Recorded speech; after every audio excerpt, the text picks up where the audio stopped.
Bonjour à tous, c'est Karine et Aurélie et on se retrouve aujourd'hui pour la sélection de Noël 2023.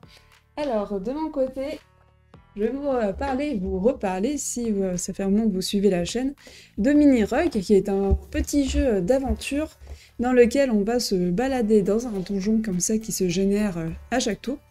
On a plusieurs niveaux et à chaque niveau, on va devoir combattre un boss. Donc c'est un petit jeu très sympathique avec beaucoup de propositions, un chouette contenu où notre personnage il va évoluer au cours de la partie, une petite boîte, voilà, un petit jeu très sympa pour s'offrir ou offrir. Bonjour à tous, moi je vais vous parler donc de Vendredi, qui est un jeu de Freeman Freeze, où on va incarner Robinson qui arrive donc sur une île déserte, qui va rencontrer plusieurs périls, il va falloir donc qu'il les affronte. Et on a un jeu basé sur la mécanique donc de la destruction de cartes pour améliorer donc son deck et pour pouvoir réussir à vaincre du coup les différents périples qu'il rencontre.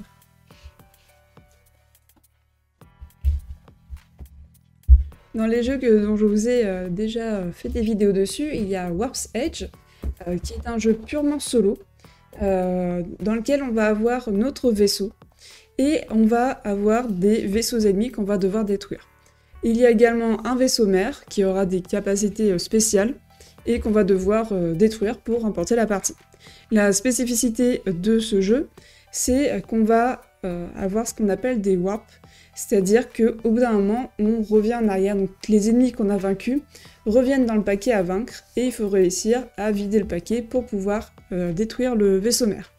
Donc ça nous permet à nous de mieux nous préparer, d'avoir des améliorations. J'ai pas précisé, mais c'est un jeu de backbuilding, donc on va améliorer notre jeu en achetant des jetons qu'on met dans un sac, et quand on ressort les jetons, ça nous permet de faire nos actions. Donc un jeu que j'aime beaucoup, qui a longtemps été mon top 1, et qui a été dépassé par celui que je vous présenterai après. Mais je laisse Aurélie vous présenter le sien. Si vous aimez bien un petit peu les jeux un peu plus détente, tranquille, je vous conseille donc Biomos, où on incarne donc une planète et où on doit créer donc, différents paysages pour la composer. On peut y jouer en multi ou en solo. Les parties sont assez courtes, hein, ça dure une vingtaine de minutes. Et c'est vraiment un jeu que je trouve donc très beau. Et du coup, mon petit chouchou assez Final Girl, alors c'est un jeu qui va... On n'a pas beaucoup de choses là, mais en fait, ça c'est la boîte de base, et après on peut acheter des scénarios. Donc les scénarios se présentent, c'est des longs métrages. Ces longs métrages se présentent sous cette forme, où on a dans chaque boîte un méchant à vaincre, un lieu. Donc voilà, donc là c'est Hunt avec le camp, donc c'est le plus simple. Et il est également compris dans ce qu'ils appellent la boîte d'initiation, si je dis pas de bêtises.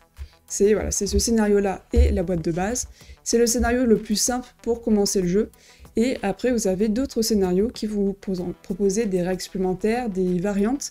Et je trouve que c'est une très bonne idée de cadeau si vous essayez un joueur solo. Parce que justement, après, ça va permettre d'enrichir le jeu, en ayant un prix de départ qui est quand même assez correct. Je mets un petit point de bémol sur le fait que c'est un jeu avec pas mal de hasard, il y a du lancer de dés, donc si la personne n'aime pas du tout le hasard, c'est pas forcément une bonne idée. Et sinon, voilà, chaque boîte a 2 plateaux. Donc il y a le premier plateau qui est le lieu, et le deuxième plateau qui est l'ennemi à vaincre. Donc là c'est Gepetto, le marionnettiste. Donc on va avoir des victimes sur notre plan de départ, sur notre lieu, qu'on va devoir essayer de faire sortir. Et le monstre, pour lui, ça va être de les tuer. Il va devenir de plus en plus fort à mesure qu'il arrive à vaincre des victimes. Nous, on va pouvoir s'armer en découvrant des objets à droite à gauche. Et on aura également des défis, des objectifs complémentaires suivant les scénarios qu'on a. Donc un jeu qui est très complet et qui a l'avantage de pouvoir être amélioré, agrémenté de nouvelles extensions petit à petit. Donc si au contraire vous préférez les jeux un peu plus speed, donc il y a mission super pas possible, vous allez devoir désamorcer des bombes en maximum 10 minutes. Donc vous allez lancer les dés, vous dépêcher les positionner sur les différentes cartes. Et puis voilà, il y aura des fois des cartes sabotage qui vont venir un petit peu perturber votre jeu. Donc vraiment un jeu où il faut maîtriser son stress pour y arriver.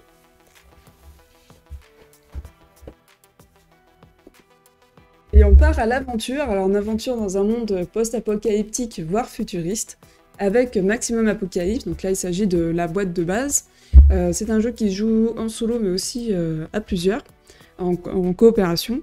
On va avoir nos personnages qui vont passer de tuile en tuile pour essayer de trouver des objets, essayer de trouver des zombies, des aliens, ou d'autres monstres, des mutants, des robotiques, et de réussir un objectif parce qu'il y a plusieurs scénarios. Alors scénario est un grand mot, ils vont nous donner des objets qu'on peut trouver, un objectif, mais en fait ce jeu c'est un peu un bac à sable et vous pouvez en faire ce que vous voulez.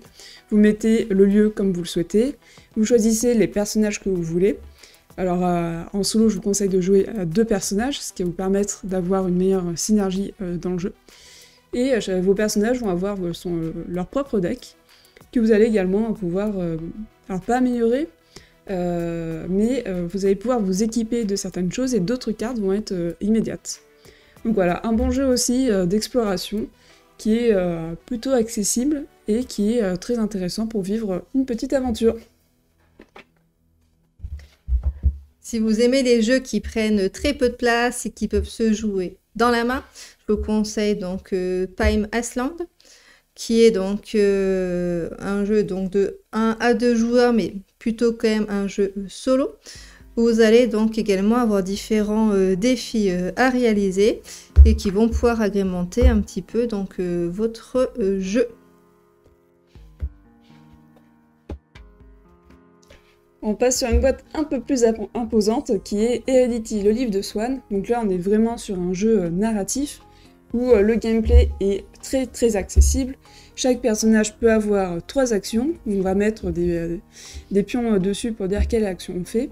On va avoir notre plateau de jeu qui va évoluer, on va mettre des cartes en fonction des instructions qu'on nous donne, et une ligne de temps qui va déclencher des événements au fur et à mesure qu'on avance.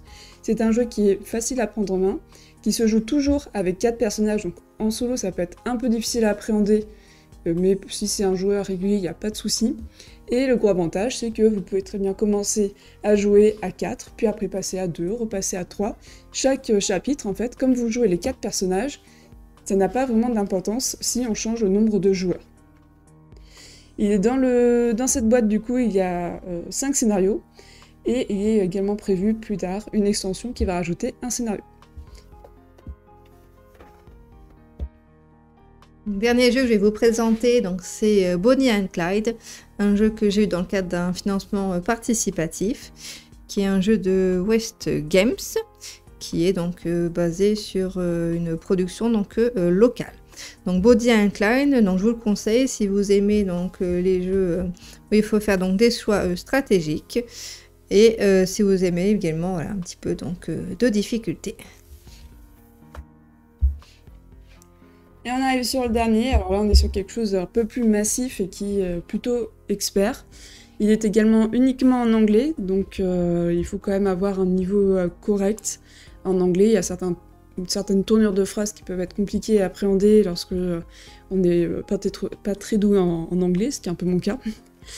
Donc Fort Glory, c'est un excellent deck building, hop là, qui tombe, avec énormément de matos, qui est aussi assez coûteux. Et pour jouer en solo, il faut la boîte de base et l'extension Gladiateur.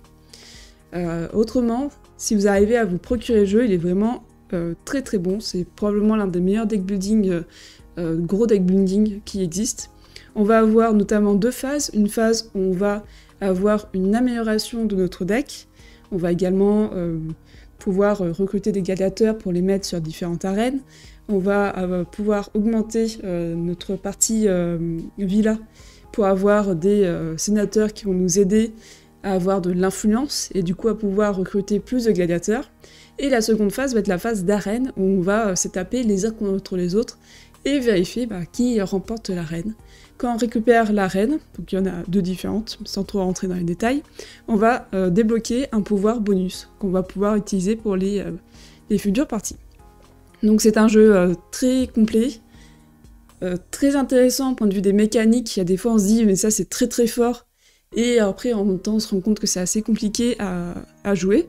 Et puis l'IA est aussi très très intéressante, très facile à gérer. Il y a pas mal d'iconographie, mais au bout d'une partie on a tout compris. Donc ouais, c'est un très bon jeu que je vous recommande. Donc voilà, on a fait le tour des jeux qu'on vous recommande pour cette année. Donc des jeux à offrir ou à s'offrir, pourquoi pas. J'espère que cette sélection vous a plu. N'hésitez pas à nous dire en commentaire si vous avez d'autres suggestions. Ça pourrait intéresser les personnes qui nous regardent. Merci d'avoir regardé la vidéo, et puis n'hésitez pas à vous abonner à la chaîne si ce n'est pas le cas. Merci beaucoup et à très bientôt. À bientôt!